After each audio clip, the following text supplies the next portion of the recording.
But yes, we conceived it completely as episode 10, and that really, as soon as it became apparent that we could do it all as if it was a recreation in his head, that he was trying to solve a crime that was like Moriarty's death, which to sort of explain how Moriarty had come back, then the conceit was there that really it all takes place in the minutes after he's got the phone call on the plane, and anticipating this thing, that how long we could take it until you pull the rug. And we always hoped that we could do it as long as possible, which then we did. It was about 75 minutes with the odd clue.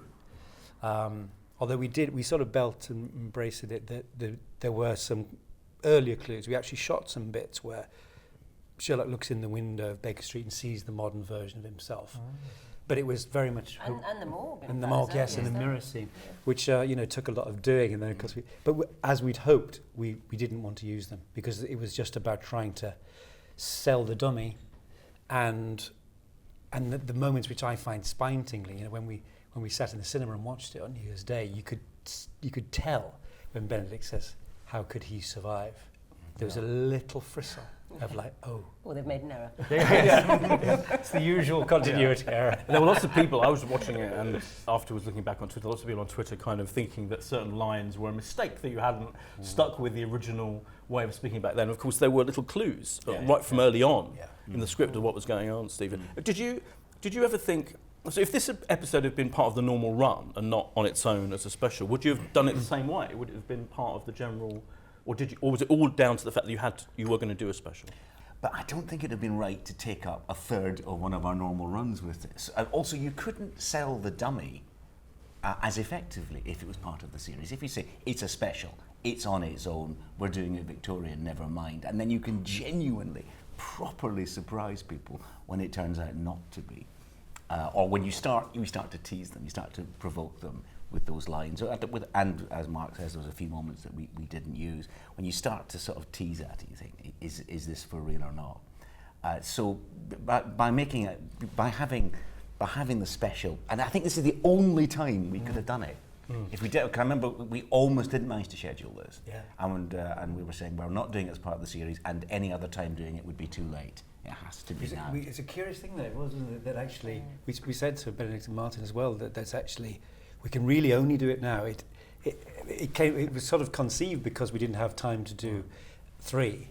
It's a special now, and this idea works now. It was quite tight, really, because we couldn't have just sort of put it as episode 1 and then suddenly got back to the future. It was also having the importance of the Mind Palace, wasn't it? Which in series 3, you sort of placed that in a bit more, so it didn't come out the blue. Yes. Well, the whole death palace sequence, as we call it, in his last fight, where you know that Moriarty's in there, you actually see him inside it. So, I mean, it was fresh in the minds of the audience that he can do that. Fresh in the minds of 2 years ago. Well, that was a thing. Fresh as it really I was going to mention about the recaps. Well, the recap doesn't seem just like, it's just not just a recap, but a rather wonderful way of getting us all back into it with. And is it my imagination? Was every single bit of that recap kind of reflected back in this episode as well somehow? Maybe.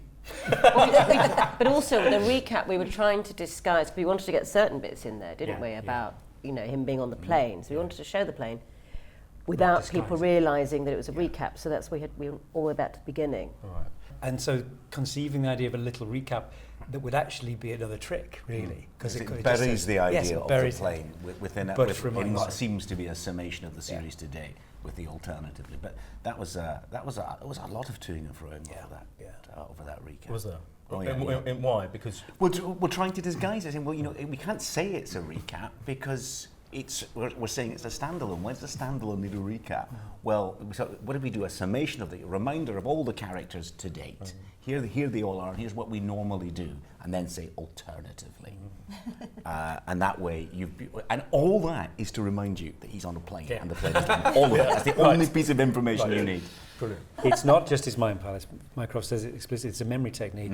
In both occasions where we've gone into it, in his last vow, he's been shot and is obviously doped to the eyeballs, and in Abominable Bride, he's high. So it's a particular thing. We could do it, of course, but he'd have to sort of take a 7% solution again or more. I think it was a lovely thing to do. I think we've done it. It was a lot. I loved it. Sue's got illnesses now.